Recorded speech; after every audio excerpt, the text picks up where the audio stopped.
প্রত্যেকটা ক্লাসের একটা কথা ভালোভাবে বলে নিই। সেটা হচ্ছে আমাদের প্রত্যেকটা ক্লাস বা প্রত্যেকটা কাজ করার আগে আমাদের কি করতে হবে? একটা সুন্দর, সুষ্ঠু এবং একটা পরিষ্কার নিয়ত নিয়ে আমাদের সবগুলা জিনিস শুরু করতে হবে। দিনের শুরুটা আমাদেরকে সুন্দরভাবে শুরু করতে হবে।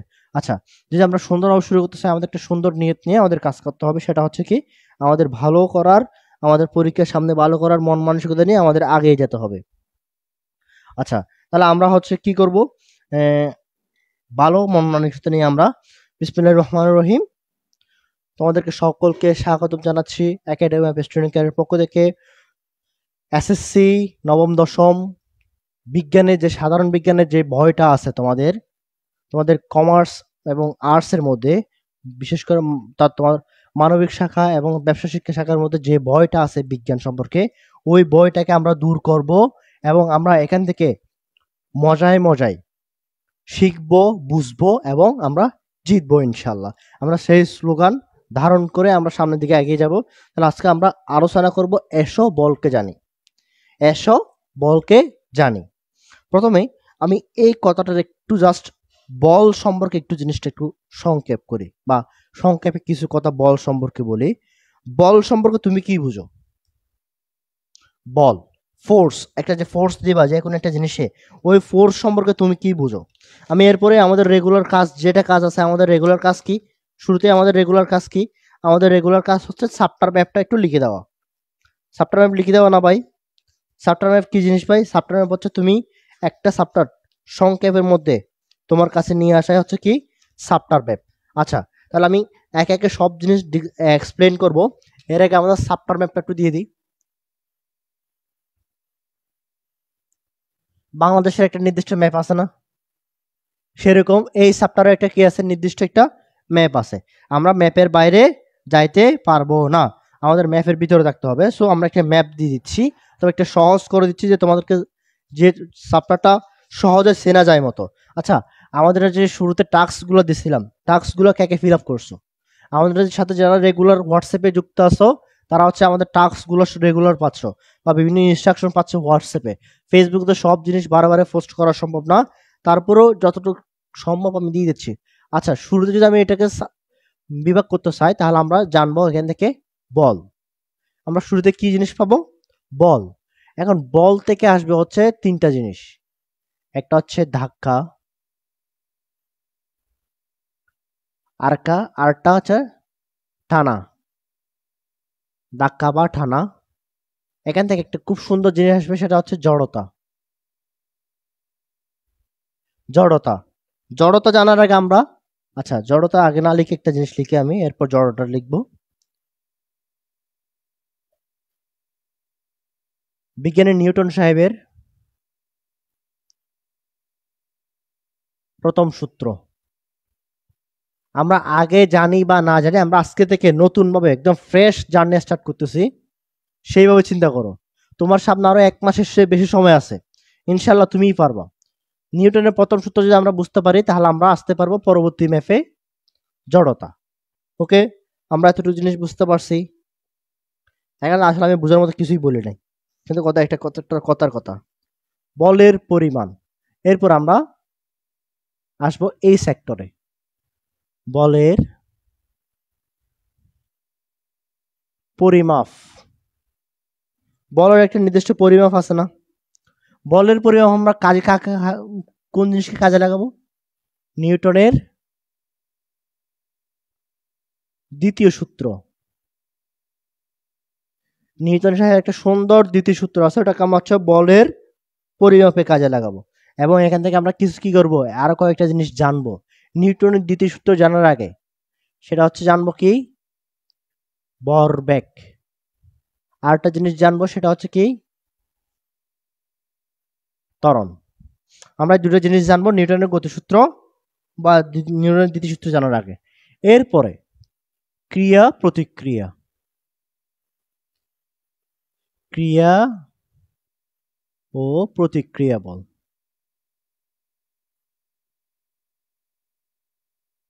ক্রিয়া ও এরপরে ক্রিয়া ও প্রতিক্রিয়া, অর্থাৎ ক্রিয়া ও প্রতিক্রিয়া বল। উদাহরণ সহ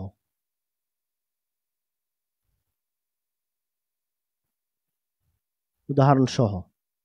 আমরা এখান থেকে কি জানবো? ক্রিয়া ও প্রতিক্রিয়া বল জানবো উদাহরণ সহ। এরপর আমরা জানবো মোস্ট। মোস্ট খুবই সুন্দর একটা জিনিস, সেটা হচ্ছে কি নতুন একটা জিনিস। আমি একটু যদি মার্ক করি, বলের প্রকৃতি। যেহেতু এটা বলের সাবটা, তাহলে তার মানে সব জিনিস বলকে নিয়ে কাজ করবে। বলের প্রকৃতি, বলের প্রকৃতি বলতে কি বোঝায়, বলের নেচার বলতে কি বোঝায়, এটা কোন ধরনের বল হবে, এই জিনিসগুলো হচ্ছে বলের নেচার। যেমন এক ধরনের নেচার আছে তোমার মৌলিক বল।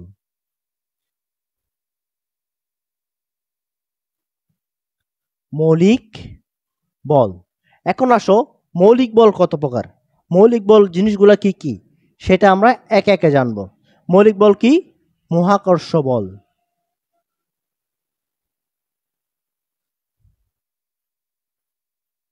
তড়িৎ চৌম্বকীয় বল,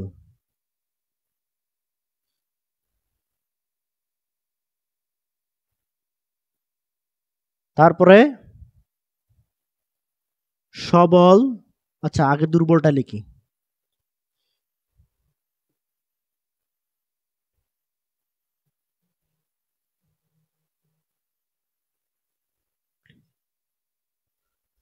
দুর্বল নিউক্লিয় বল, আরটা কি আছে? নিউক্লিয়।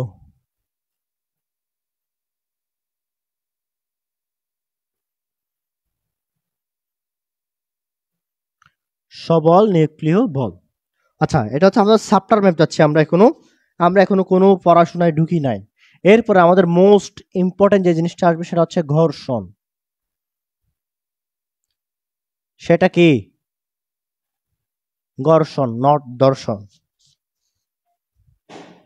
তাহলে আমরা যদি ঘর্ষণটা বুঝে যাই, আমরা এরপরে জানবো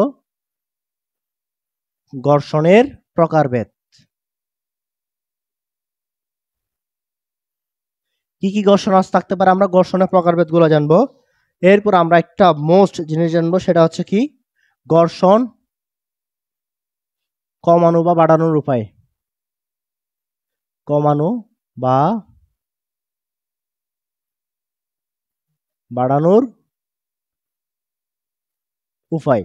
লাস্ট ওয়ান, আমাদের এই চ্যাপ্টার এই কাজটা করতে পারলে আমাদের এই চ্যাপ্টারটা শেষ। লাস্ট ওয়ান সেটা হচ্ছে কি জানবো? ঘর্ষণ একটি প্রয়োজনীয় উপদ্রব। ওকে, তাহলে আমরা এই জিনিসগুলো এখান থেকে আমরা আস্তে আস্তে, আজকে 1 ঘন্টা লাগুক বা 2 ঘন্টা লাগুক, আজকে যে সময়টা লাগবে লাগুক, সমস্যা নাই, আমরা এই জিনিসগুলো জানবো। আমরা যে এই চ্যাপ্টারের কি কি আছে, কোন কোন টপিক আমরা এখান থেকে খাবার করব, আমরা সেই জিনিসগুলো বলার চেষ্টা করছি। আচ্ছা, এখন এইখানের মধ্যে কারো কোনো প্রকার কনফিউশন আছে কিনা আমাকে একটু যদি বলো তা। মানে এইখান যে এই জিনিসগুলো আমি বুঝাইছি, ঘর্ষণ সম্পর্কে এত কথা বললাম, বা আসলে আমাদের যে এখন তো পড়াশোনা ঢুকিনি, তারপর যেহেতু একটু কথা বলছি আর কি, মনে হচ্ছে সাবটার ম্যাপটা। এখন আমরা দেখবো হচ্ছে কোন কোন জায়গা থেকে তোমাদের এখান থেকে সৃজনশীল প্রশ্ন সবচেয়ে বেশি আসার সম্ভাবনা, এবং কোন কোন জায়গা থেকে ক এবং খ নাম্বার আসবে, আমরা রীতিমতো এগুলো দেখবো। আমরা প্রথমত টাস্ট করি গ নাম্বারের জন্য। গ মোস্ট ইম্পর্টেন্ট, গ নাম্বার এখান থেকে তুমি এটা 5 স্টার দিয়ে রাখতে পারো। ঘ, এই জায়গা থেকে তোমার গ নাম্বারটা আসবে। কত নাম্বারটা আসবে? ঘ নাম্বারটা এই জায়গা থেকে আসবে, অথবা মাঝে মধ্যে ঘ নাম্বারটা এই জায়গা থেকে প্রশ্ন করতে পারে। বাকি যে টপিকগুলো আছে সেগুলো হচ্ছে ক খ এর জন্য। বাকি টপিকগুলো কিসের জন্য? খ এবং খ এর জন্য। যেমন এখান থেকে তোমার খ অবলিক ক আসতে পারে। তারপরে তোমার প্রকারভেদ, এই যে প্রকারভেদ, এই প্রকারভেদগুলো তোমার খ আসতে পারে, এরকম। আচ্ছা, যদি আমরা এই জিনিসগুলো মানে আমাদেরটা আয়ত্ত হয়ে যায়, তাহলে আমাদের জন্য জিনিসটা বোঝা অনেকটা অংশে সহজ হয়ে যাবে। আমরা এখন রাস্তা চিনি, সো আমরা ওই রাস্তা দিয়ে হেঁটে হেঁটে যেতে পারবো। আচ্ছা, শুরুতে আমরা যে জিনিসটা জানবো সেটা হচ্ছে বল, ধাক্কা এবং টানা। এই দুইটা জিনিস দিয়ে এখানে কি বোঝাচ্ছে? মনে করো এটা একটা বস্তু, এটা একটা বস্তু, এটা একটা তলে রাখা আছে। এটা একটা তল, এটা নিচেরটা কি? এটা তল, সারফেস, একটা তল, এটা তলের উপর রাখা আছে। অথবা মনে করো তুমি চিন্তা করো এইভাবে, তোমার পড়ার টেবিলের উপর একটা বস্তু রাখা আছে। এখন তোমাকে এই বস্তুটা হয়তো এই জায়গায় আনতে হবে, হয়তো এই জায়গায় আনতে হবে। মনে করো বস্তুটা সমান মাঝখানে আছে, তাহলে এই জায়গায় আনতে হবে, এই জায়গায় আনতে হবে। এখন তোমাকে দুইটা অপশন তোমার হাতে দেওয়া আছে, একটা হচ্ছে ধাক্কা মারা আর একটা হচ্ছে টানা। ধাক্কা মারা বলতে মনে করো তুমি এখন এই জায়গায় আসো, তুমি এ বিন্দুতে আসো, তোমার বস্তুটা যাবে কোথায়, বি বিন্দুতে। ধাক্কা বলতে জিনিসটা কি, তুমি এই দিক থেকে একটা ফোর্স দিবা, এই দিক থেকে একটা কি দিবা, বল অ্যাপ্লাই করবা। এই সাইড থেকে তুমি যদি বল অ্যাপ্লাই করো, এটা সামনে গেলে দেখবা এখানে অনেকগুলো ঘর্ষণের ইয়া থাকবে। ঘর্ষণের ফলে তোমার যে তুমি এই সাইড থেকে যদি তুমি ইয়া করো, বল প্রয়োগ করে, অথবা সেখানে তোমার বন্ধু আছে অথবা তুমি আছো, এখন এখন তুমি চাচ্ছ তোমার বন্ধুকে একটা কি দিবা, নাক বরাবর একটা ঘুষি দিবা। এইভাবে যে মারো, তুমি যে পিছন থেকে এইভাবে মারো, একটা বল এফ এভাবে কাজ করতেছে, একটা বল কোথায় কাজ করতেছে, এই সাইডে কাজ করতেছে। বুঝাতে পারছি? তাহলে এই যে এখান থেকে এখানে কাজ করতেছে, এটাকে আমরা বলবো ধাক্কা। এটাকে আমরা কি বলবো, ধাক্কা। এটাকে আমরা কি বলবো, ধাক্কা। এখন আসো, যদি আমি চাচ্ছি, এখন আমি বি বিন্দুতে আসি, আমি কোথায় আছি এখন, বি বিন্দুতে, বস্তু যাবে কোথায়, বি বিন্দুতে। তাহলে এফ কে আমি চাচ্ছি এই দিক থেকে টেনে এইদিকে আনবো এফ কে। তাহলে এখন দেখো, বস্তু এখানে, আমি এখানে, বস্তু কিন্তু এখানে, আমি এখানে, কিন্তু আনবো কোথায়, বস্তু আনতে হবে কোথায়, বি বিন্দুতে। তাহলে এইখান থেকে ধরে হেইয়া হেইয়া মারো জোরে, আরো জোরে, এইভাবে আমাদের টান দিতে হবে না? এই জিনিসটাকে আমরা কি বলি, টানা। অর্থাৎ নিজের দিকে যদি তুমি জিনিসটাকে আনতে চাও, কি না করে, ধাক্কা না দিয়ে, তাহলে এই জিনিসকে আমরা কি বলতে পারবো, টানা। তাহলে আমরা জিনিসটা বুঝতে পারছি কিনা, বস্তুর ধাক্কা এবং টানা আমরা জিনিসটা বুঝতে পারছি কিনা, অথবা আমরা এখান থেকে ধাক্কা টানা জিনিসটা বুঝতে পারছি কিনা। এখন বলো ভাইয়া, বল জিনিসটা কি এখন বুঝতে পারছো কিনা? বল হচ্ছে কি, কোনো একটা বস্তুর উপর তুমি ধাক্কা দিলেও বল হবে, তুমি যদি টান দাও তাহলেও বল হবে। কোনো বস্তুর উপর ধাক্কা অথবা টানায় হচ্ছে কি, বল। একটু বুঝতে পারছি কিনা, কোনো বস্তুর উপর ধাক্কা এবং টানায় হচ্ছে কি, বল। বুঝতে পারছি কিনা? খুবই সহজ, সুন্দর সুন্দর সুন্দর, খুবই সহজ। আচ্ছা আসো, এরপর আসো নিউটন সাহেবের প্রথম সূত্র।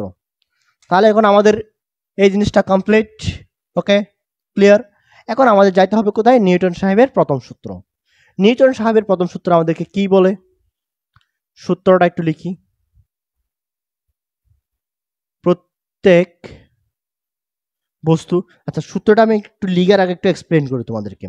নিউটন সাহেবের প্রথম সূত্র কে কে পড়ছো, বা তোমাদের আমি যে টাস্কগুলো দিছিলাম, টাস্কের গুলোর মধ্যে কিন্তু এই জিনিসগুলো ছিল, সেগুলো কি, নিউটন সাহেবের প্রথম সূত্র হচ্ছে কি, কোনো বস্তু হচ্ছে তুমি স্থির বস্তু, তুমি যদি একটা জিনিস মানে সংক্ষেপে বোঝায়, সেটা হচ্ছে বাহির থেকে কোনো যদি তুমি বস্তু বল প্রয়োগ না করো, তাহলে হচ্ছে তোমার স্থির বস্তু কি থাকবে, স্থির থাকবে, চলমান বস্তু গতিশীলে সামনে চলতে থাকবে।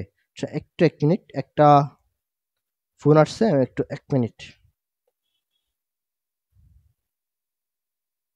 হ্যালো, জি আমি তো ক্লাসে, তোমাকে ক্লাস শেষ করে আপনাকে আমি কল দিব।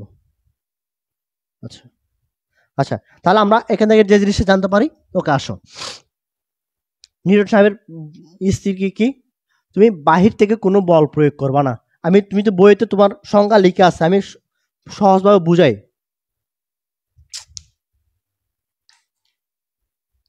আমি বাহির থেকে কি দিব না,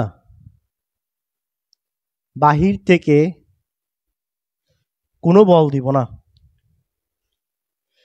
কোনো বল যদি না দিই, বাহির থেকে যদি কোনো বল না দিই, তাহলে সূত্রটা কি বলে, স্থির বস্তু, স্থির বস্তু স্থির থাকবে। ওকে, দ্যাটস একটা পয়েন্ট। 2 নম্বর পয়েন্ট, গতিশীল বস্তু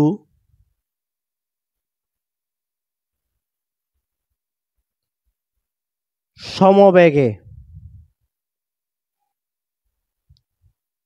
চিরকাল চলতে থাকবে। অর্থাৎ এখান থেকে একটা জিনিস ক্লিয়ার, সেটা হচ্ছে কি বাহ্যিক কোনো বল প্রয়োগ না করলে স্থির বস্তু স্থির থাকবে, গতিশীল বস্তু তার সমবেগে চিরকাল চলতে থাকবে। এটা হচ্ছে নিউটন সাহেবের সূত্র। এখন আমরা এটাকে এক্সপ্লেইন করব। তোমাদের তো সূত্র দিবে না, শুধু তোমাদের ক নম্বরের জন্য সূত্র দিতে পারে, কিন্তু এক্সপ্লেইন যদি দেয় তখন জিনিসটা কি হবে, এখানে কি জিনিসের সমস্যাটা কি বা কোনটা আমরা দেখতে পাই না, এটা আমরা এখন বলবো। আমরা মনে করি এখন আমি স্থির, আমি বান্দা এখন স্থির এই জায়গায় স্ট্রেট, আমি কোনো কাজ করতেছি না, আমাকে কেউ বল দিচ্ছে না, বাহির থেকে কোনো বল দিচ্ছে না, আমার ইন্টারনাল যে বলগুলো আছে সেগুলো বাদ। বাহির থেকে যখন আমাকে কোনো বল না দিবে তখন আমি কি আজীবন এই জায়গায় এইভাবে কি থাকবো, স্থির থাকবো না? আমি আজীবন এই জায়গায় এইখানে স্থির থাকবো। ওকে, পয়েন্ট বুঝতে পারছো এই জিনিসটা? এখন দ্বিতীয় জিনিসটা, এখানে কোনো সমস্যা নাই, প্রথম পয়েন্টে কোনো সমস্যা নাই, কিন্তু দ্বিতীয় যে পয়েন্ট সেখানে একটু সমস্যা আছে। সমস্যাটা হচ্ছে কি, কি লেখা আছে দেখো, লিখে আছে গতিশীল বস্তু, কি লিখে আছে, গতিশীল বস্তু সমবেগে চিরকাল চলতে থাকবে। ওকে ভাই, এটা কেমন কথা?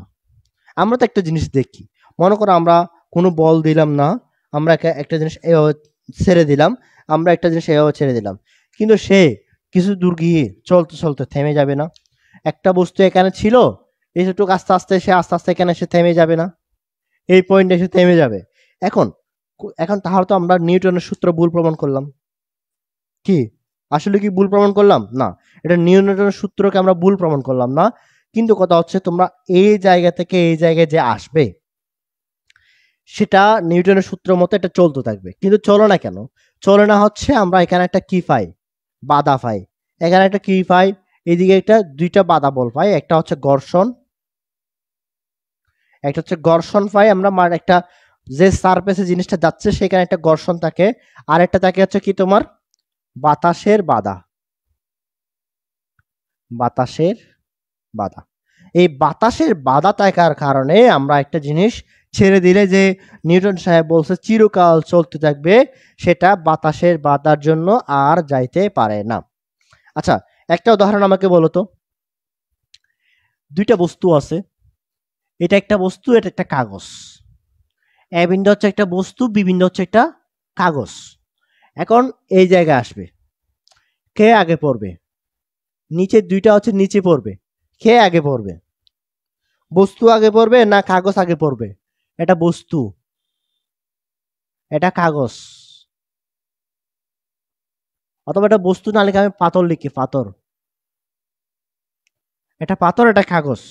কোন জিনিসটা আগে নিচে পড়বে এবং কেন পড়বে? তোমার এই জিনিসটা নিচে পড়ার ক্ষেত্রে বাতাসের বাধাটা কম কাজ করবে, বা পাথর শক্তিশালী হওয়ায়, ওজন বেশি হওয়ায় সে দ্রুত পড়বে, আর কাগজ তোমার কম শক্তিশালী হওয়ায় সে বাতাসের বলটা, সে বাতাসের বাধা বলটা বেশি অনুভব করবে। বুঝাইতে পারছি? ক্লিয়ার? কোনো ভেজাল আছে? নিউটনের দ্বিতীয় সূত্র আমরা তাহলে ক্লিয়ার করতে পারছি, নিউটনের দ্বিতীয় সূত্র। এখন আমরা নিউটন সাহেব দ্বিতীয় সূত্র যখন ক্লিয়ার করতে পারছি, তাহলে এখন হচ্ছে আমরা গতির জড়তা, আমরা গতির জড়তা সম্পর্কে জানতে পারবো, বা জড়তা জিনিসটা কি সেটা জানতে পারবো। আসো, জড়তা কি? তোমার এইটা একটা তল, এটা একটা বস্তু, তলের উপর একটা বস্তু আছে, এই তলের উপর বস্তুটা এই জায়গায় থেকে যাওয়ার প্রবণতা, এটা কি বললাম? বস্তু যে জায়গায় আছে সেই জায়গায় থাকার প্রবণতা। বস্তু যে অবস্থায় অবলিক যে জায়গায় আছে চিরকাল সেই অবস্থায়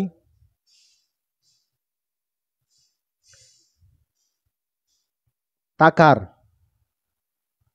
প্রবণতা। প্রবণতা বানানটা কোনো একটু মিস্টেক হচ্ছে, দেখে নিবা। প্রবণতা, তাহলে আমি বুঝে যাচ্ছি বস্তু যে অবস্থায় আছে, এই বস্তু যে এখানে স্থির আছে, বা আরেকটা এখানে আরেকটা বস্তু চলমান আছে, মনে করো উপরে এই বস্তুটা চলমান আছে। এখন বস্তু দুইটা দুই রকম অবস্থায় আছে না, একটা স্থির একটা চলমান। তাহলে স্থির বস্তু স্থির থাকতে চায়, তোমার গতিশীল বস্তু গতিশীল থাকতে চায়। এই যে দুই অবস্থা, এই দুই অবস্থায় হচ্ছে কি তোমার জড়তা। এই দুই অবস্থাকে আমরা কি বলতে পারবো? স্থির বস্তু মানে জিনিসটা এভাবে বলা হয়, স্থির বস্তু চিরকাল স্থির, গতিশীল বস্তু চিরকাল গতিশীল থাকতে চাওয়ার প্রবণতাকে আমরা কি বলি, বা ইচ্ছেকে, প্রবণতা বা ইচ্ছেকে আমরা কি বলি, জড়তা বলি। বুঝতে পারছো? বুঝতে পারছো জড়তা জিনিসটা কি? বুঝতে পারছো? মনে করো এই কলমটা এখন আমার হাতের উপর আছে, এই কলমটা চাইবে সারা জীবন আমার হাতের উপর এভাবে স্থির থাকতে, এটা গতিশীল না, এভাবে থাকবে। তাহলে এটা হচ্ছে একটা প্রবণতা, এটা একটা কি প্রবণতা। বুঝতে পারছি? মনে করো তো এখন আমার যে স্ট্যান্ড বা আমার মোবাইল গুলো দাঁড়িয়ে আছে, স্থির অবস্থা দাঁড়িয়ে আছে, এই জিনিসটা সারা জীবন এভাবে দাঁড়িয়ে থাকতে চাইবে, সেটা হচ্ছে একটা প্রবণতা। একটা গাড়ি ছুটতেছে, সে চাইবে সারা জীবন ছুটতে থাক। একটা ঘোড়া ছুটতেছে, সে চাইবে সারা জীবন ছুটতে থাক। তাহলে জড়তা এই জিনিসটা আমরা বুঝতে পারছি কিনা? এক কথায় জড়তা হচ্ছে কি, স্থির বস্তু আজীবন স্থির থাকতে চাইবে, তো সেই স্থির অবস্থাটা পরিবর্তন করতে চাইবে না। আর গতিশীল বস্তু আজীবন কি থাকতে চাইবে, গতিশীল অবস্থা থাকতে চাইবে, সেটা আর কোনো পরিবর্তন হতে চাইবে না। এখন এই দুইটা পরিবর্তন কার মাধ্যমে ব্যাখ্যা করা যায়? এই দুইটা পরিবর্তন ব্যাখ্যা করা যায় নিউটন সাহেবের প্রথম সূত্র দিয়ে। ওকে, আমরা এতটুকু জিনিস ক্লিয়ার বুঝতে পারছি কিনা? তাহলে আমরা আলহামদুলিল্লাহ আমাদের একটা পার্ট আমরা শেষ করছি।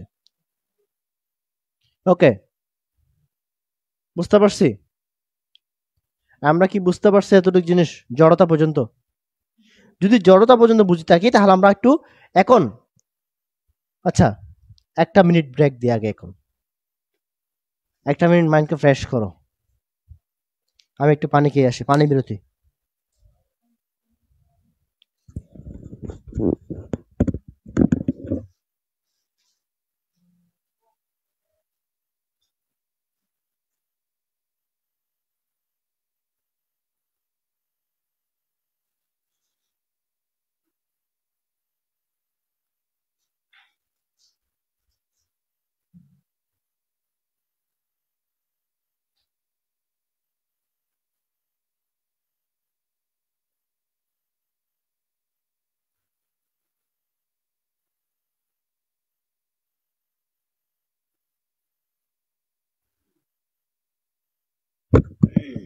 আচ্ছা, আসো আসো। হ্যাঁ, আসো, চলো আসো, পানি খাওয়া হয়েছে। এখন মাথাটা একটু রিল্যাক্স করো, এরপর আমরা জিনিসটা বুঝবো, সেটা হচ্ছে কি, বলের পরিমাপ আমরা কিভাবে বের করা হয় জিনিসটা বুঝবো। ভরবেগ বুঝবো, ত্বরণ বুঝবো, বস্তুর উপর নিউটনের দ্বিতীয় সূত্রটা আমরা বুঝবো। ওকে, আসো। ওয়ালাইকুম আসসালাম। এতক্ষণ লেট কেন? এত লেট করে আসছো কেন তুমি? দ্রুত আসতে হবে, ক্লাস লেট করা যাবে না। আচ্ছা, আসো, আমাদের 1 মিনিট শেষ। পড়াশোনা আমরা কথা হচ্ছে, পড়াশোনার মাঝে মাঝে বলবো। ওকে, আচ্ছা, আসি। তাহলে আমরা এখন বুঝবো কি বলের পরিমাপ। তাহলে আমরা এই জিনিসটা মুছে ফেলি, আমরা বলের পরিমাপ জিনিসটা এখন বুঝবো। ওকে, তাহলে বলের পরিমাপ প্রথম হচ্ছে দিয়ে লেখা আছে নিউটনের দ্বিতীয় সূত্র। নিউটনের দ্বিতীয় সূত্রটা হচ্ছে কি, কেউ একজন বলতে পারে কিনা দেখি নিউটনের দ্বিতীয় সূত্র কি? আগে আমাকে এটা জিনিসটা বলতো, নিউটনের দ্বিতীয় সূত্র জানার আগে আমাকে কি কি জানতে হবে? নিউটনের দ্বিতীয় সূত্র জানার আগে আমাকে কি জানতে হবে? নিউটনের দ্বিতীয় সূত্র হচ্ছে বস্তুর উপর ভরবেগের, কোন একটা বস্তুর ভরবেগের পরিবর্তন তার প্রযুক্ত বলের কি হবে, সমানুপাতিক হবে। কিসের পরিবর্তন? ভরবেগের পরিবর্তন প্রযুক্ত বলের কি হবে, সমানুপাতিক হবে। এখন ভাই আমাকে এই জিনিসটা বুঝতে গেলে হচ্ছে আমাকে কি বুঝতে হবে, ভরবেগ জিনিসটা কি বুঝতে হবে।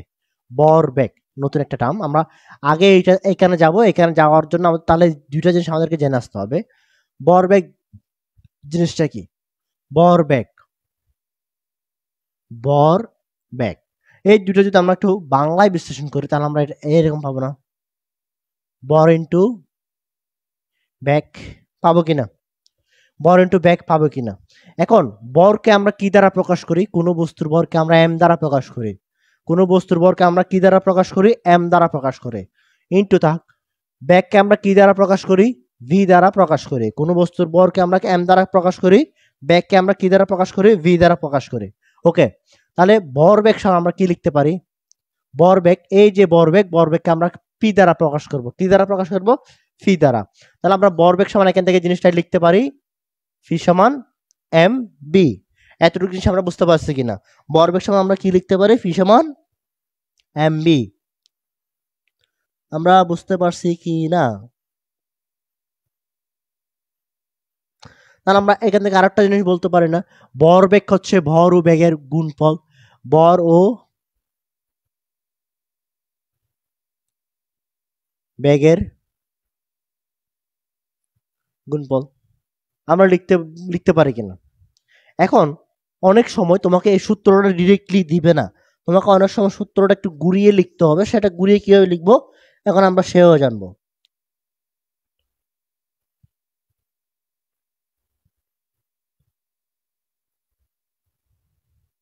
এখন আমরা একটা জিনিস, সেটা হচ্ছে কঠিন একটা কথা, আমি এটাকে সহজভাবে লিখবো।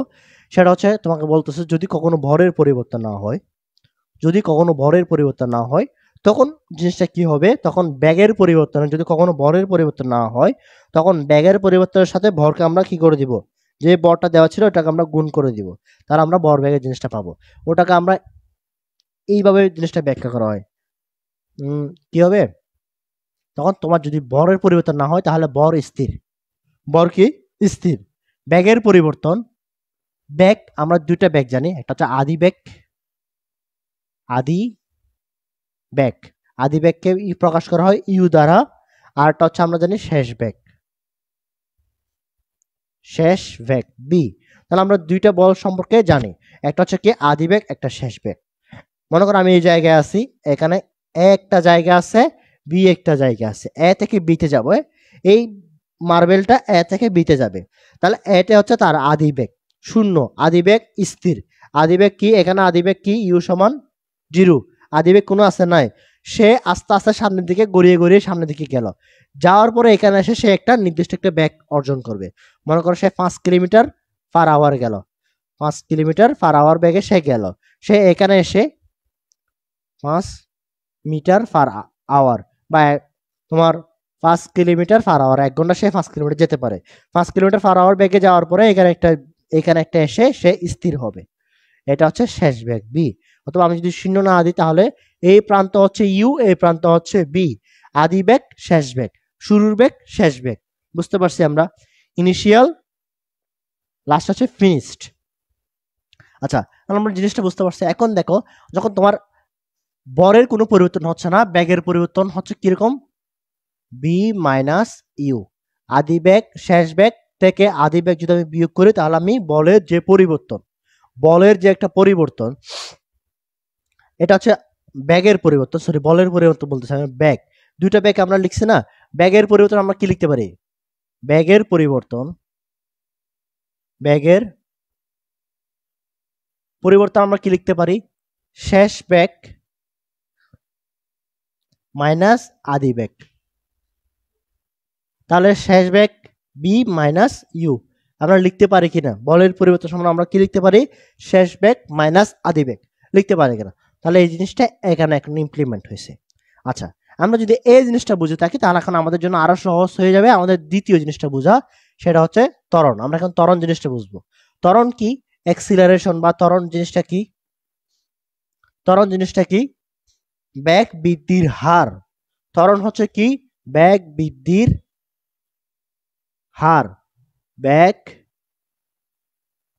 বৃদ্ধির হার। ত্বরণ সহজ বাংলায় বলতে গেলে ত্বরণ হচ্ছে কি, বেগ বৃদ্ধির হার। ওকে, আমি যখন প্রশ্ন থাকবে কিনা আমি জিজ্ঞেস করবো, তখন প্রশ্ন থাকলে তখন বলবো, এখন প্রশ্ন থাকা বলার দরকার নাই। আচ্ছা, তাহলে বেগ বৃদ্ধির হার হচ্ছে কি তোমার ত্বরণ। এখন সেটা কিভাবে, কখন বেগ হবে, একক সময়ে, একক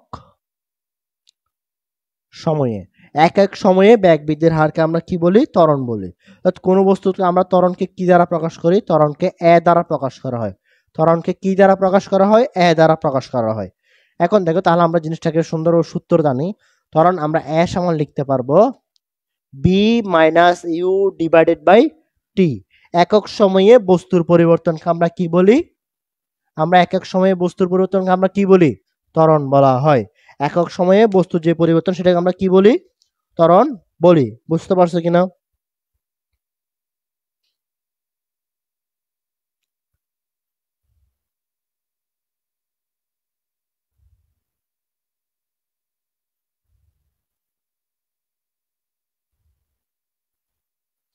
এখন আমরা যদি এই জিনিসগুলো বুঝে থাকি, তাহলে আমরা এখন যাব হচ্ছে প্রযুক্ত বল। প্রযুক্ত বল সমান কি? এফ। আমরা নিউটনের যে সূত্র, যে কারো থেকে জিজ্ঞেস করলে, একদম প্রাইমারি স্কুলে ছিল, একজন বাচ্চা থেকে জিজ্ঞেস করলে সে বলবে এফ সমান এম এ।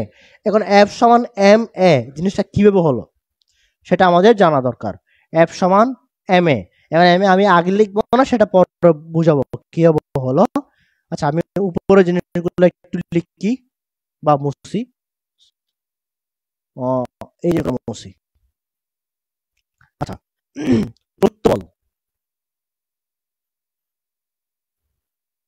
প্রযুক্ত বল এফ। ওকে, তাহলে প্রযুক্ত বল এফ হচ্ছে কি? যদি কোনো বস্তু এম ইউ আদি বেগ থেকে এম ইউ আদি বেগ থেকে এম ইউ আদি বেগ থেকে এম বি বেগে এম বি শেষ বেগে, এটা হচ্ছে আদি বেগ, এটা শেষ বেগ। এম বি আদি বেগ থেকে এম ইউ আদি বেগ থেকে এম বি শেষ বেগে পরিণত হওয়ার, বা একক সময়, আরো সুন্দরভাবে বলে দিই, একক সময়ে এম ইউ আদি বেগ থেকে এম ইউ শেষ বেগে পরিণত হওয়ার প্রবণতাকে তোমাকে কি বলা হবে? প্রযুক্ত বল বলা হবে। তাহলে জিনিসটা হচ্ছে প্রযুক্ত বল। M into M U minus, আচ্ছা, শেষ বেগ পরিবর্তন আমরা হিসাব করবো কোত্থেকে? শেষ থেকে না, তাহলে M V minus M U divided by T. এটুক তো আমাদের বাংলা কথার অর্থ। তাহলে এই বাংলা কথাটাকে আমরা কি বলবো? আমরা যদি এম কমন নিই, তাহলে V minus U divided by T. M কে কমন নিলাম। এখন আমরা একটা জিনিস, সুন্দর একটা জিনিস জানা আসছে না? এ সমান কি? B minus U divided by T. F সমান এম এ, এফ সমান এম এ, এফ সমান এম এ। নিউটনের দ্বিতীয় সূত্র আমরা চলে আসছে, এফ সমান এম এ। তাহলে কোন বস্তুর ভরবেগের পরিবর্তনের হার তার প্রযুক্ত বলের সমানুপাতিক অথবা সমান। ওকে, বুঝতে পারছি। এখন এই জিনিসের মধ্যে কারো কোনো প্রশ্ন আছে কিনা বলো। যদি প্রশ্ন না থাকে আমি একটা ম্যাথ করাবো। আগে প্রশ্ন আছে কিনা বলো, এই জায়গা থেকে কারো কোনো প্রশ্ন আছে কিনা ওকে বলো, তারপর বুঝতেছি আমি।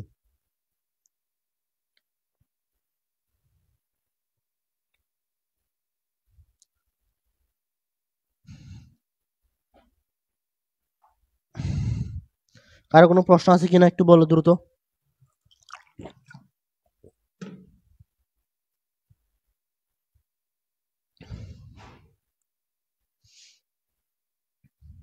সুন্দর একটা ম্যাথ দেখবো আমরা এই জায়গা থেকে একটা। কারো কোনো প্রশ্ন আছে কিনা?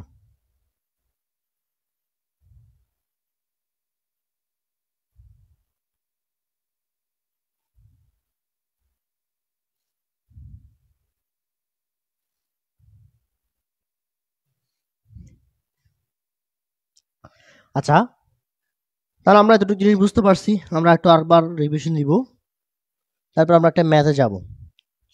আমি তোমাদের বইটা নিয়ে আসছি, বইয়ের প্রশ্নটা তুলে আমি বইয়ের ম্যাথটা করা, তারপর বুঝা দিচ্ছি আমি।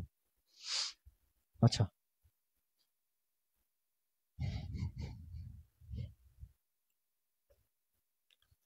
একটি বস্তুর ভর 20 কেজি।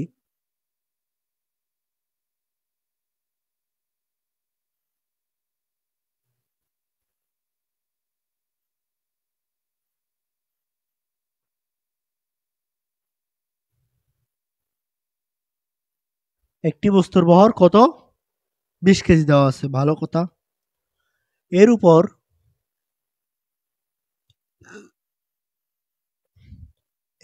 উপর একটি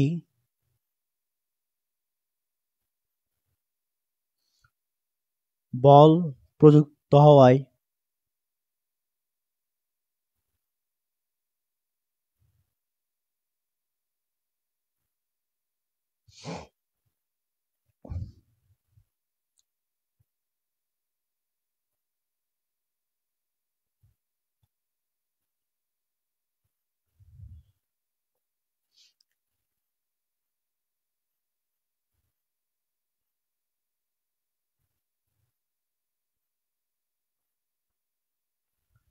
এটা হচ্ছে তোমাদের প্রশ্ন।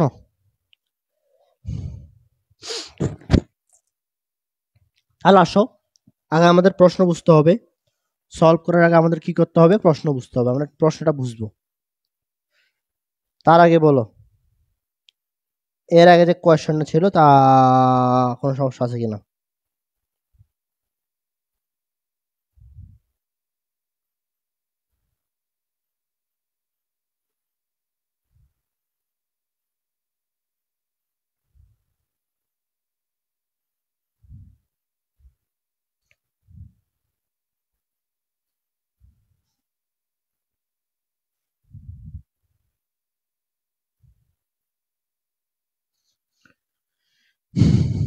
ওকে,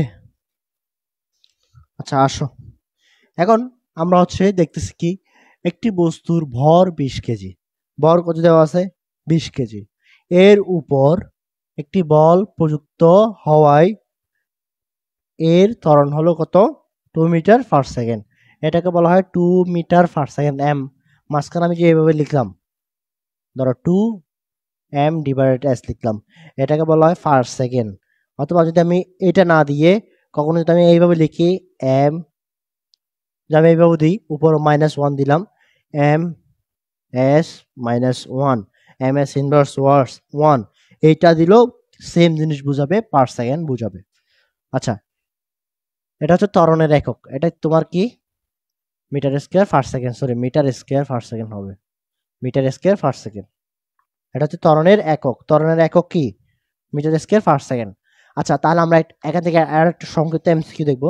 তাহলে কি কি দেওয়া আছে? দেওয়া আছে গিভেন, কি কি দেওয়া আছে? বস্তুর ভর, বস্তুর ভর কমা এম সমান কত দেওয়া আছে? 20 কেজি দেওয়া আছে, ভালো কথা। বস্তুর ত্বরণ এর সমান কত দেওয়া আছে? 2 metre square per second, 2 metre square per second.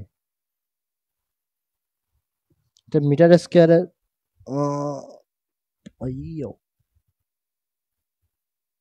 2 metre per second square, metre square per second কেন বলতেছি আমি? 2 মিটার পার সেকেন্ড স্কয়ার। আচ্ছা, তাহলে বস্তুর ভর দেওয়া আছে, বস্তুর ত্বরণ দেওয়া আছে, আমাদের বলছে কি প্রযুক্ত বল বের করো। প্রযুক্ত বল F সমান হোয়াট? F সমান কি? ও 8। ওকে, উই নো, আমরা জানি প্রযুক্ত বল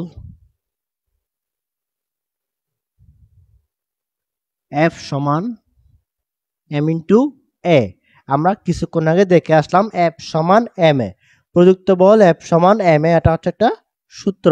তাহলে F সমান m এ আমরা বুঝতে পারছি। এখন F এর m এ তোমার a এর মান কত? m এর মান 20, a এর মান 2 ইন্টু 40 নিউটন। এখন আমি তো আবার সবগুলো ইংলিশে লিখছি, যদি তোমার প্রশ্নে বাংলা থাকে তাহলে তুমি বাংলায় লিখবা, বুঝতে পারছো? তাহলে তোমার প্রযুক্ত বলের একক কি? নিউটন, এটা হচ্ছে একক। বলের একক কি? নিউটন। দুইটা একক লিখে দিচ্ছি। বলের একক কি? নিউটন। আরেকটা একক, সেটা হচ্ছে কি? ত্বরণ। ত্বরণের একক কি? Metre per second square. ত্বরণের একক কি? Metre per second square. বলের একক নিউটন। ওকে, আমরা তো জিনিস বুঝতে পারছি কিনা? এরকম ম্যাথ তোমাদের, এরকম ম্যাথ গত আসবে, এর থেকে কঠিন ম্যাথ তোমাদের গ নাম্বারে দিবে না। ওকে, আমরা বুঝতে পারছি কিনা? একদম খুবই সহজ ম্যাথ, কিন্তু এখানে কঠিন কিছু নাই, খুবই সহজ ম্যাথ। আচ্ছা, যদি আমরা বুঝে থাকি তাহলে আমরা আস্তে আস্তে সামনের দিকে যাই। ক্রিয়া ও প্রতিক্রিয়া বল, উদাহরণ সহ, খুবই সহজ এবং সুন্দর। সেটা হচ্ছে কি? ক্রিয়া প্রতিক্রিয়া বল। এটা বুঝতে পারে এটা? আচ্ছা,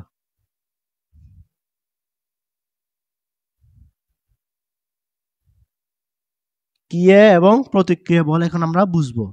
ক্রিয়া এবং প্রতিক্রিয়া বল। আচ্ছা, তোমরা তো প্রত্যেকটা জিনিস এখন শুনে শুনে আসতেছ। নিউটনের তৃতীয় সূত্র এখানে কাজ করে। সেটা হচ্ছে কি? কোনো একটা বস্তু তুমি যে বেগে আঘাত করবা, সে তোমাকে, মনে করে এটা একটা দেওয়াল, এখান থেকে একটা বল এই দেওয়ালে ছুড়ে মারলা, 5 কিলোমিটার পার আওয়ার বেগে। দেওয়াল ঠিক তোমাকে সেম বেগে জিনিসটা ফিরাই দিবে। অর্থাৎ এভরি অ্যাকশন টু হ্যাজ তোমার কি আছে, প্রত্যেকটা বলের একটা সমান ও বিপরীত প্রতিক্রিয়া আছে। বুঝাতে পারছি?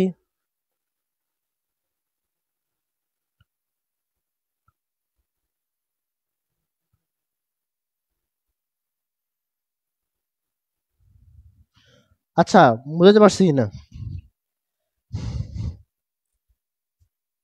তাহলে প্রত্যেকটা বস্তুর সমান এবং বিপরীত একটা প্রতিক্রিয়া আছে। এটার উদাহরণ আমরা কিভাবে দিব? এটা একটা তল, এটা কি একটা তল, এটা হচ্ছে আমি, এটা আমি, ওকে, এটা আমি, এটা হেঁটে যাচ্ছি, মাটি দিয়ে আমি সামনের দিকে হেঁটে যাচ্ছি, মনে করো বাসা থেকে তোমাদের জন্য ক্লাস নেওয়ার জন্য সামনের দিকে যাচ্ছি। ওকে, ভালো কথা। এখন ভাই আপনি এই বলের সাথে আপনি প্রযুক্ত বলের কি দেখলেন আমাকে একটু বুঝা বলবেন। এটার সাথে আমি প্রযুক্ত বলের কি দেখলাম? প্রযুক্ত বলের এখানে হচ্ছে কি, দেখো আমি বল দিচ্ছি এখানে নিচের দিকে, আমি একটা পায়ের উপর আমার একটা ওজন আছে না, আমি বল দিচ্ছি কোথায়? এফ, আমার এফ কোন দিকে? নিচের দিকে। যদি তোমার একটা রিয়েকশন না হইতো, এখান থেকে যদি একটা এফ বাধা না দিত, এখান থেকে আরেকটা বল যদি আমাকে বাধা না দিত, তাহলে আমি নিচের দিকে ঢুকে যাইতাম, আমি নিচের দিকে কি করতাম? ঢুকে যাইতাম। এই দ্বারা তুমি একটা জিনিস বুঝতে পারো, যখন তুমি নরম মাটিতে যাও, তোমার এফ, তোমার বল নিচের বলের থেকে বেশি হয়। যখন বেশি হয় তখন তুমি ঢুকে যাবা। যখন শক্ত মাটিতে আমরা সমান সমান থাকে, সেজন্য আমরা সামনের দিকে হাঁটতে পারি।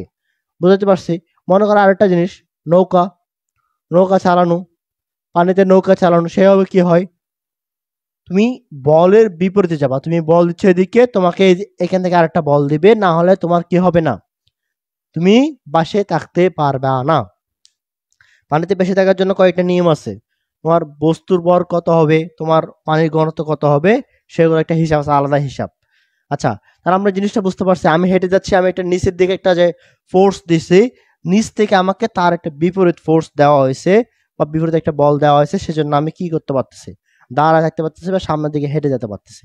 তাহলে বুঝতে পারছি ক্রিয়া প্রতিক্রিয়া, এবং এই ক্রিয়া প্রতিক্রিয়ার একটা উদাহরণ আমরা তাহলে এখন যদি পরীক্ষায় আসে তাহলে আমরা দিতে পারবো ইনশাল্লাহ। ওকে, তাহলে আমরা দিতে পারবো। ওকে, এখন আমরা আসবো বলের প্রকৃতি। আমরা এখন দেখবো কি বলের প্রকৃতি। বলের প্রকৃতি, মৌলিক বল। বলের প্রকৃতির মধ্যে আমরা আসবো কি মৌলিক বল। মৌলিক বল জিনিসটা কি? ইউনিক বল, এর বাইরে কোনো কি থাকবে না, এর অন্য বলের কোনো মিশ্রণ থাকবে না। যেমন একটা একটা আমরা শুরুতে জানবো মহাকর্ষ বল। মহাকর্ষ বল হচ্ছে তোমার কি? মহাকর্ষ বল।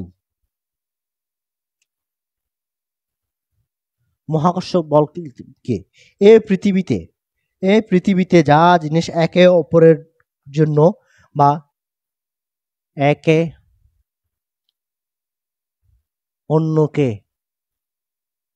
এই পৃথিবীতে কথাটা মেনশন করে দিতে হবে, এই পৃথিবীতে অথবা এই মহাকাশে, এই মহাকর্ষে লিখে আমি, এই মহাকর্ষে একে অন্যকে আকর্ষণ করে, একে অন্যকে যে বলে আকর্ষণ করে, তাই হচ্ছে কি মহাকর্ষ বল। তাহলে মহাকর্ষ বল আমরা বুঝতে পারছি কিনা? এই মহাকর্ষে একে অপরকে যে বলে আকর্ষণ করে, ওটা হচ্ছে কি তোমার মহাকর্ষ বল। যেমন চাঁদ এবং সূর্য, সূর্য চাঁদ, অথবা পৃথিবী, পৃথিবী, সূর্য এবং পৃথিবী একে অপরের জন্য একটা আকর্ষণ আছে। যদি আকর্ষণ না থাকতো আমরা ছিটকে পড়ে যেতাম, আমরা গ্র্যাভিটির বাইরে চলে যেতাম। তাহলে একটা আকর্ষণ আছে, এই আকর্ষণটা কেন থাকে? মহাকর্ষ বলের প্রভাবে। মনে করে এই কলম এবং আমার মধ্যে যে আকর্ষণ, সেটাও কার মধ্যে, কার জন্য? মহাকর্ষ বলের জন্য। বুঝাইতে পারছি? ওকে, দ্বিতীয়তে আসো, তড়িৎ চৌম্বকীয় বল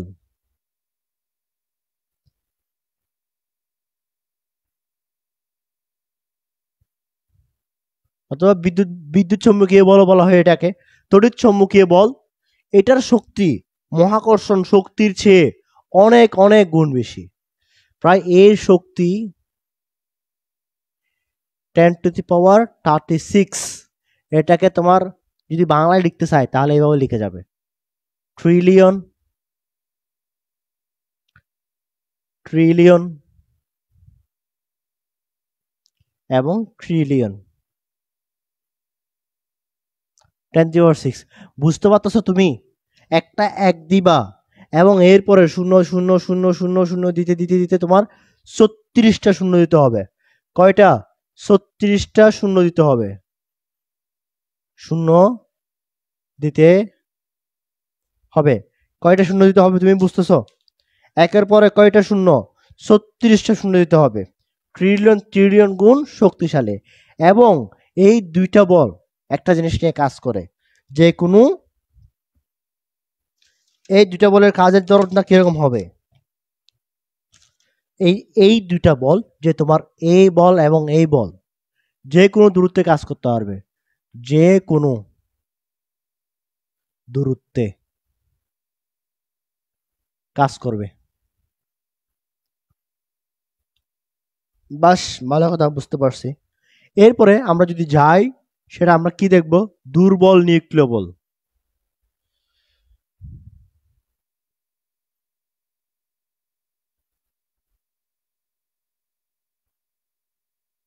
ওকে, আমরা দুর্বল নিউক্লিয় বল দেখি। দুর্বল নিউক্লিয় বল, সেটা দুর্বল হলো মহাকর্ষ থেকে কিন্তু অনেক শক্তিশালী। সে এখান থেকে কত গুণ কম? তোমার ট্রিলিয়ন গুণ কম। এই জায়গা থেকে সে কত গুণ কম? ট্রিলিয়ন গুণ কম। কার থেকে ট্রিলিয়ন গুণ কম? তড়িদের চেয়ে কত গুণ কম? ট্রিলিয়ন গুণ কম। কিন্তু কথা হচ্ছে এখানে মেইন পয়েন্ট যে এমসিকিউ আসবে, এখানে আমি এমসিকিউ গুলো লেখার চেষ্টা করতেছি। এটা খুবই অল্প দূরত্বে কাজ করবে। অল্প দূরত্বে। অল্প দূরত্ব কত? 10⁻⁻18। তুমি 1/, এরকম জিনিস আছে 10⁻18 মানে হচ্ছে 1/, একের পরে 18টা শূন্য দিবা। 10⁻18 বলতে জিনিসটা এভাবে বোঝায়, 10⁻18 মিটার। এর অল্প দূরত্বে, খুবই অল্প দূরত্বে কাজ করবে। এবং এটা কেন দুর্বল? এটা কেন দুর্বল সেটা বুঝতে হবে না? এটা দুর্বলতার কারণ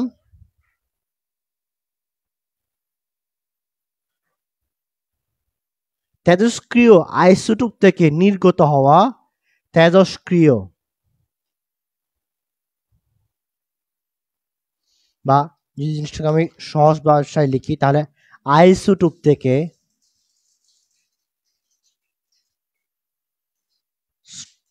টোপ থেকে নির্গত হওয়া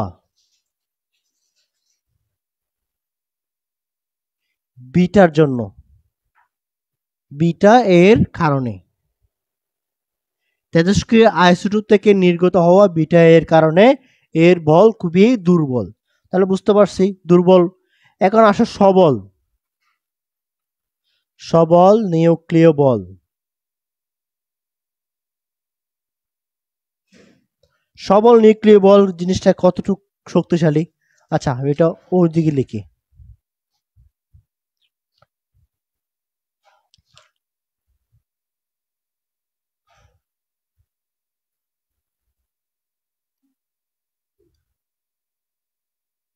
সবল নিউক্লিয় বল তোমার তড়িৎ চৌম্বকের চেয়ে 100 গুণ বেশি শক্তিশালী।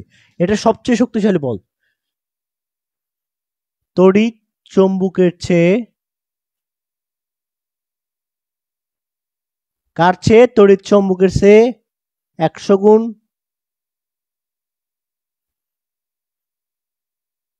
বেশি শক্তিশালী। বুঝাতে পারছি?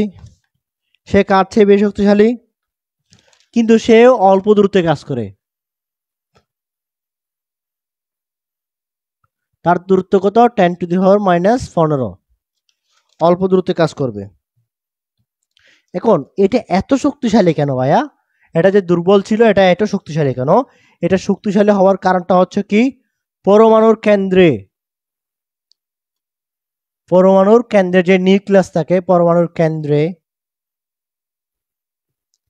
নিউক্লিয়াসের ভেতর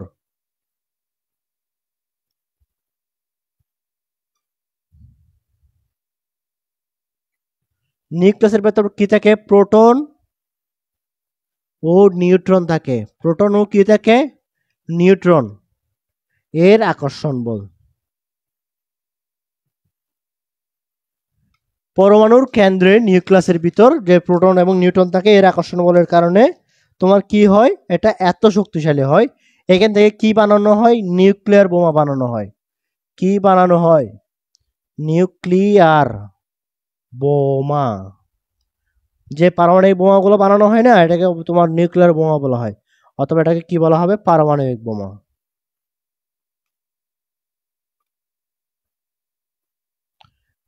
আমরা যে তোমার সূর্য যে তাপ দেয়, এটা একটাও কিন্তু নিউক্লিয়ার ইয়ার মধ্যে হয়, নিউক্লিয়ার চেইনের মধ্যে হয়, বা এটা একটা শক্তিশালী সবল নিউক্লিয়ার বল। তাহলে বুঝতে পারছি আমরা এতটুকু জিনিস, হাবিজাবি জিনিস যেগুলা আমাদের থিওরিতে আসবে বা এমসিকিউর জন্য আসবে, আমরা বুঝতে পারছি কিনা এতটুকু জিনিস। এগুলো হচ্ছে এমসিকিউ মার্কা জিনিস। ওকে, তাহলে মহাকর্ষ বল কি, এই পৃথিবীতে দুইটা বলের মধ্যে আকর্ষণ, মহাকর্ষের মধ্যে তোমার যে আকর্ষণ সেটাকে বলা হয় মহাকর্ষ বল। তড়িৎ চৌম্বক শক্তিশালী খুবই, তার সর্বোচ্চ শক্তি 10⁻36 ট্রিলিয়ন ট্রিলিয়ন ট্রিলিয়ন, এবং সে যে কোনো দূরত্বে কাজ করতে পারবে, খুব ভালো কথা। এবার আসো দুর্বল নিউক্লিয় বল, অল্প দূরত্বে কাজ করবে, এত 10⁻18। এরপর আসো দুর্বলতার কারণ কি, তেজস্ক্রিয় নিউক্লিয়াস আর তেজস্ক্রিয় আইসোটোপ থেকে নির্গত হওয়া বিটার জন্য এটা ইয়া হয় তোমার, তেজস্ক্রিয় আইসোটোপ থেকে কি কি নির্গত হয়, আলফা বিটা গামা আর এক্স রে, আরো অনেক জিনিস নির্গত হয়। আচ্ছা, এরপর আসো সবল নিউক্লিয় বল কি, তড়িৎ চৌম্বক এর চেয়ে 100 গুণ, এই তড়িৎ চৌম্বকের চেয়ে 100 গুণ বেশি শক্তিশালী, অল্প দূরত্ব 10⁻15 মিটারের মধ্যে কাজ করে। এবং এটা শক্তিশালী হওয়ার কারণ কি, পরমাণুর কেন্দ্রে নিউক্লিয়াসের ভেতর প্রোটন এবং নিউট্রনের আকর্ষণ বলের কারণে এটা শক্তিশালী হয়। তারপর আসো এটা দিয়ে আমরা কি কি বানাতে পারি, নিউক্লিয়ার বোমা অথবা পারমাণবিক বোমা তোমরা সামনে বানাবা। আসো এখন আমরা আমাদের শেষের দিকে, আমাদের একদম লাস্ট পয়েন্টের দিকে এবং খুবই গুরুত্বপূর্ণ পয়েন্টের দিকে আমরা চলে আসছি। ওকে, বোর্ডের একটা একটা অংশ মুছে যাচ্ছে, তার মানে তোমাদের এই চ্যাপ্টার অল্প অল্প করে শেষ হয়ে যাচ্ছে। এরপর আমরা আসবো ঘর্ষণ। ঘর্ষণ,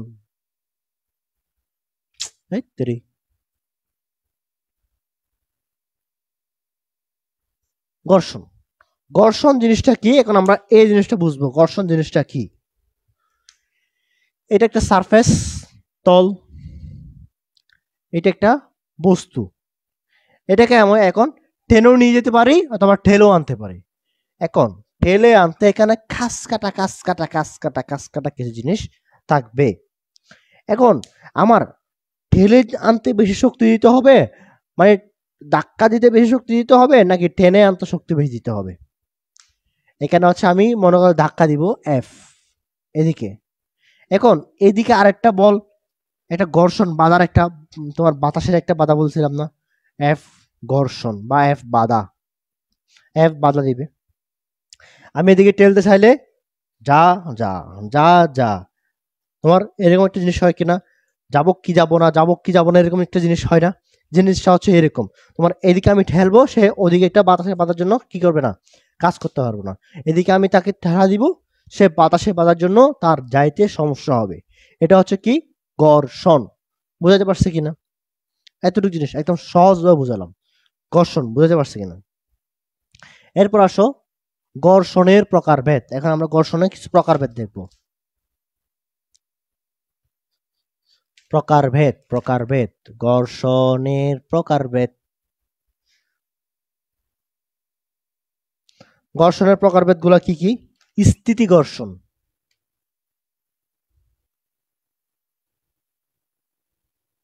স্থিতি ঘর্ষণ কি জিনিসটা কি, দুইটি স্থির বস্তু একে অপরের সাথে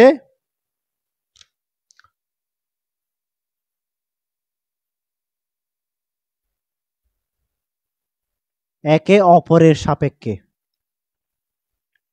অপরের সাপেক্ষে যে ঘর্ষণ,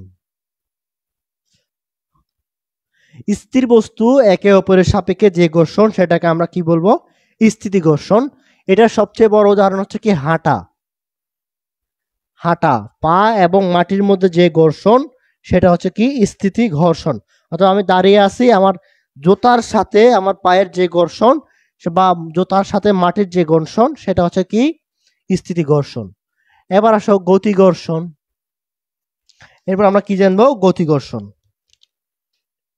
একটি সাপেক্ষে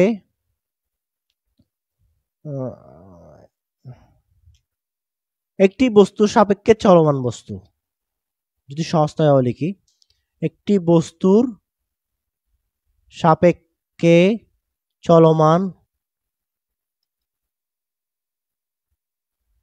বস্তু, একটি বস্তুর সাথে চলমান বস্তু, এটা সবচেয়ে বড় উদাহরণ কি? গাড়ি চলা। মনে করো তুমি রাস্তার পাশে দাঁড়িয়ে আছো, গাড়ি চলা। তুমি এই জায়গায় দাঁড়িয়ে আছো, এই জায়গায় দিয়ে একটা গাড়ি যাচ্ছে, বাইক যাচ্ছে, তাহলে তোমার সাপেক্ষে এটা চলমান, তুমি স্থির, তোমার সাপেক্ষে এ চলমান, তার মানে এটা হচ্ছে কি ঘর্ষণ? গতি ঘর্ষণ। ওকে, বুঝতে পারছি। আবর্ত ঘর্ষণ বা আবর্তিত ঘর্ষণ। আবর্ত ঘর্ষণ, এটা জিনিসটা কি? মানে আবর্ত বলতে জিনিসটা হচ্ছে কি গড়িয়ে পড়া বা ঘুরে ঘুরে পড়া, গড়িয়ে অথবা ঘুরতে ঘুরতে পড়া।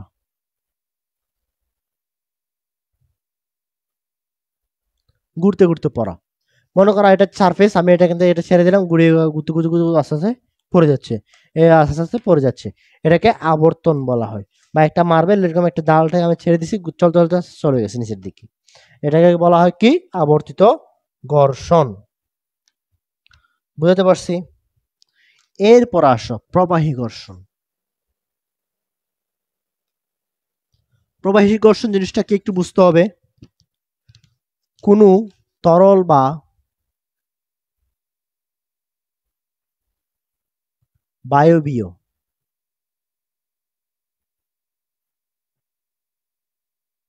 বায়বীয় পদার্থের মধ্য দিয়ে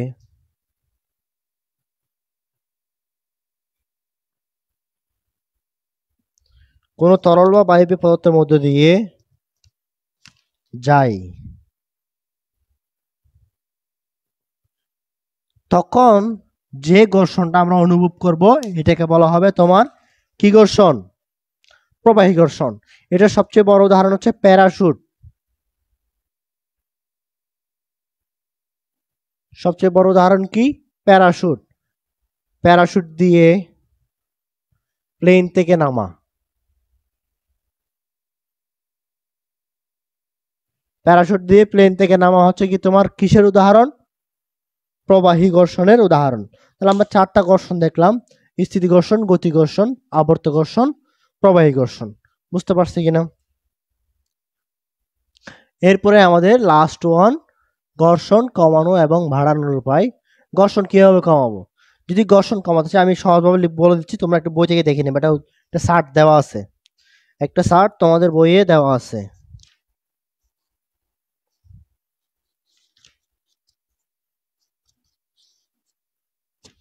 এই তো তোমাদের এই পেজে একদম নিচের দিকে একটা জিনিস দেওয়া আছে, একদম নিচের দিকে, এবং এখান থেকে শুরু করে তোমার এই জিনিসগুলা ঘর্ষণ কমানো এবং বাড়ানোর উপায় আমি মুখে মুখে বলে দিচ্ছি, তোমরা একটু ওইখান থেকে নোট করে নিবা, নোট ডাউনটা ওইখান থেকে করে নিবা।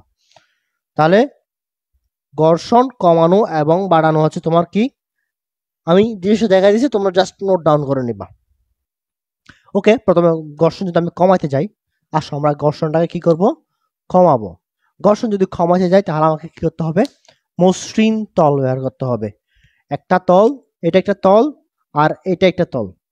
এটা সাধারণ রাস্তাটা পাহাড়ি রাস্তা, কোনটাতে গাড়ি ব্রেক বেশি হবে? এটাতে বেশি হবে, এটাতে কম হবে, কারণ এটা মসৃণ তল।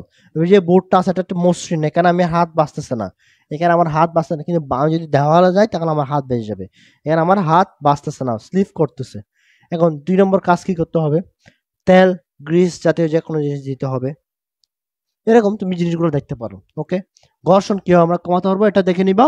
আর ঘর্ষণ বাড়াতে গেলে কি করা যাবে না? মসৃণ তোমার আরো কাশ কাটা করতে হবে, গ্রিস বা তেল ইউজ করা যাবে না, ছোট চাকা ইউজ করতে পারবো না।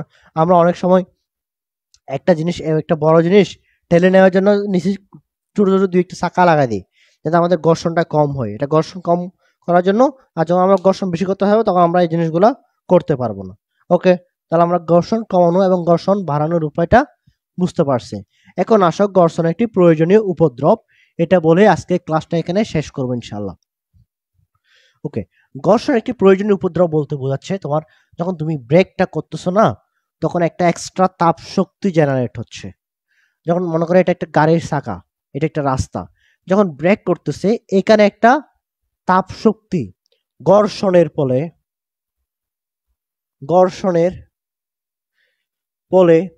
এক্সট্রা তাপ শক্তি উৎপন্ন হয়। একটা কি হয়?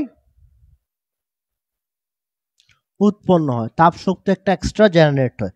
তাহলে একটা এক্সট্রা যে তাপ শক্তি জেনারেট হচ্ছে, ওই শক্তিটা কি আমার কোনো কাজে আসতেছে? এরপরে আসতেছে না, ওটা হচ্ছে কি অপচয় হয়ে যাচ্ছে। তাহলে এই জন্য বলা হয় ঘর্ষণ একটি কি বলা হয়, বইয়ের শেষে দেওয়া আছে, একটু সুন্দরভাবে দেখে নেওয়া, আমি জাস্ট বাংলায় বললাম।